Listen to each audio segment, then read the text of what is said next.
ഇനി എല്ലാം നിങ്ങൾ എനിക്ക് വിടുന്നു. നിങ്ങൾ തിരിച്ചു പോകുന്നു. വേണ്ട ദേവാ, വേണ്ട. പഞ്ഞിക്കാരൻ നീ ഒറ്റയ്ക്ക് നേരിടണ്ട. ഈ കണക്ക് ഞാൻ ഒറ്റയ്ക്ക് തീർക്കണ്ട. ഞാൻ തിരിച്ചു വരും. ബാന്ദ്രയിലെ രംഗരാജ് നായ്ക്കൽ സ്ട്രീറ്റിലെ നമ്മുടെ ഫ്ലാറ്റിലേക്ക് തന്നെ. പിന്നെ പതിവ് പോലെ നമ്മൾ വീണ്ടും നമുക്ക് വേണ്ടിയല്ലാത്ത യുദ്ധങ്ങൾക്ക് ഇറങ്ങും, ഒന്നിച്ച്.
വർഗീസേ,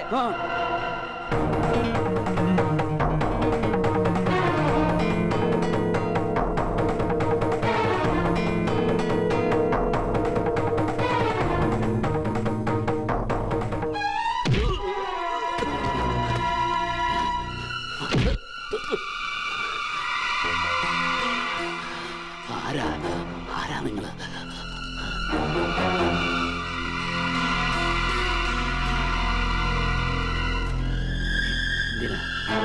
എന്തിനാ എന്നെ ഇങ്ങനെ? ഞാൻ എന്ത് തെറ്റ് ചെയ്തിട്ടാ? നിനക്കറിയില്ല അല്ലടാ വർഗീസേ, നിനക്കൊന്നും ഓർമ്മയില്ല അല്ലടാ പെറുക്കി നായേ. ഓർക്കണം, ആദ്യം മുതൽ വള്ളി പുള്ളി വിടാതെ നീ ഓർമ്മിക്കണം. അതിനാണ് നീ എന്നെ ഹരിശ്രീ പഠിപ്പിച്ച അതേ ആയുധം തന്നെ നിനക്കായിട്ട് ഞാൻ പുതുക്കി പണിതുകൊണ്ടുവന്നത്.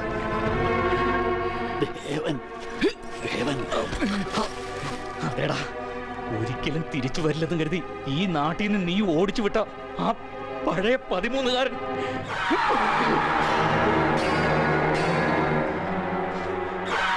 പേശികളിൽ ചോരയും യൗവനവും നിറയാൻ കാത്തിരിക്കുകയായിരുന്നു ഞാനിതുവരെ. രക്ഷപ്പെടാൻ ശ്രമിക്കരുത് നീ, തീർത്തേ ഞാൻ മടങ്ങൂ.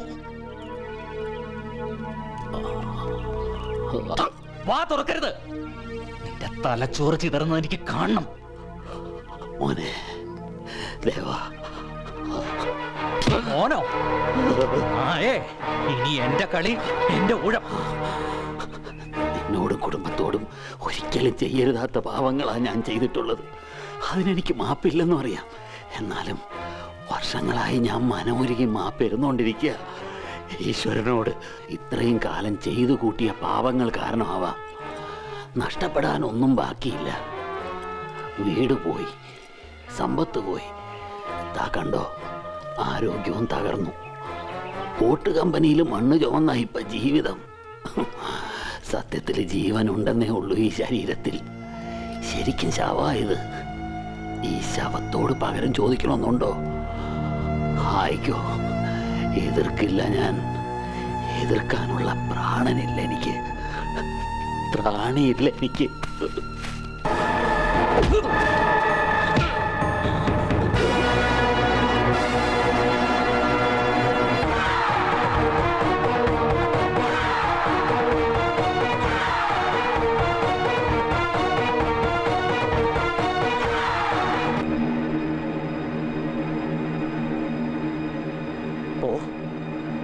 പോകാൻ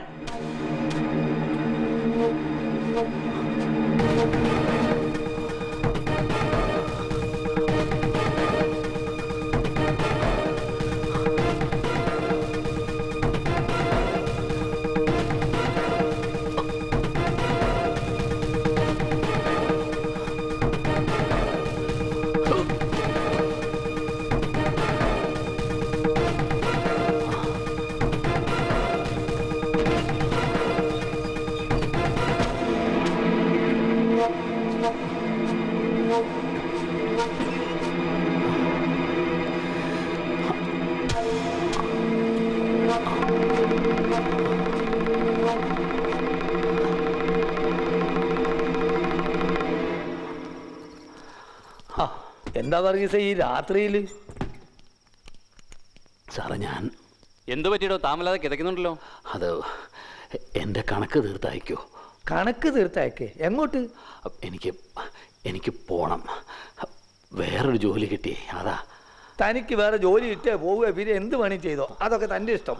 അതിന് പാതിരക്ക് വന്ന് അതല്ല സാർ, ഒന്ന് മാറൂ. കുറച്ച് അത്യാവശ്യം ഉള്ളതുകൊണ്ടാ സാർ. എന്ത് അത്യാവശ്യം എന്ന് പറഞ്ഞാൽ ഈ നേരില്ലാത്ത നേരത്ത് പറ്റില്ല. താൻ പോയിട്ട് നാളെ വാ. നാളെ ഞായറാഴ്ച സാർ. എന്നാ തിങ്കളാഴ്ച വാ.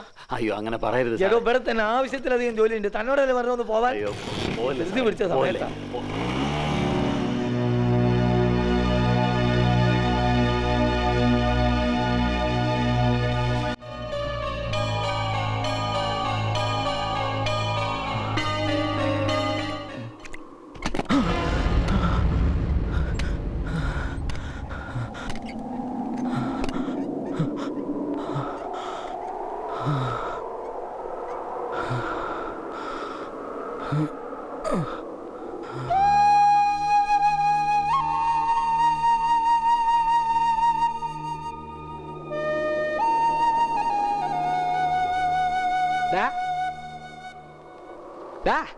പെട്ടെന്ന് നോക്കടവിടെ. നിനക്കെന്നെ മനസ്സിലായ? ഞാൻ പാട്ടുകാരൻ തോമസിന്റെ മകൻ ജോസഫ്. അതേടാ, നിന്റെ പഴയ കൂട്ടുകാരൻ തന്നെയാണ്. തനിക്കിപ്പോ എന്താ വേണ്ടത്? ഇക്കെന്താ വേണ്ടെന്നായോ? കുറെ കൊല്ലങ്ങൾക്ക് മുമ്പേ നിന്റെ പെങ്ങൾക്കും അച്ഛനൊക്കെ ഉണ്ടായ ദുരന്തത്തിന് കാരണം ഒരു അജ്ഞാതനാണെന്ന് ആ നാരി പഞ്ഞിക്കാരവിടെ ഒരു കഥ ഉണ്ടാക്കി. ആ അജ്ഞാതനെ പേടിച്ചിട്ടാണ് നീ നാട്ടിൽ നിന്ന് തന്നെ പോയെന്ന് ആ തെണ്ടി ഇവിടെ പറഞ്ഞു വരുത്തി. അവന്റെ കോപ്പിലെ കഥയിലെ അജ്ഞാതനെ അവൻ തന്നെ നീ നാട്ടിൽ അന്ന് തന്നെ പലർക്കും സംശയമുണ്ട്. നോക്കടവിടെ. അപ്പോഴൊക്കെ ഒരു ദിവസം നീ ഇവിടെ തിരിച്ചു വരുന്നു, ആ പഞ്ഞിക്കാരനെ പിടിച്ച് ഇടിച്ച് പഞ്ഞിക്കിടുന്നു. ഈ ജോസഫ് കണക്കൂട്ടി. എവിടെ നിനക്ക് നിന്റെ അപ്പനോട് സ്നേഹടാ. ഇവിടെ ഓക്കെ എന്റെ അപ്പനെ പണ്ട് ഇയാളൊന്നും തല്ലി ഒന്ന് തോണ്ടിയല്ലോ. പക്ഷെ ഞാനവനെ കുടിപ്പിച്ച് കുത്തുവാളൊരുപ്പിച്ചു. പക്ഷെ നീ ആണല്ലടാ, കയ്യിലിങ്ങനെ ഒത്ത് കിട്ടിയിട്ടും വിട്ടു കളഞ്ഞില്ലേ? എന്തൊട്ട് തേങ്കി ബോട്ടോടെ കൊണ്ടുവന്ന് കെട്ടിരിക്കണേ? അല്ലെങ്കിൽ ഒരു പണി, ഈ സാധനമൊക്കെ എനിക്കായോ? രണ്ടെണ്ണം വീശാൻ വരുന്നവർക്ക് എനിക്കൊരു സൗകര്യമായില്ലോ. പോടാ.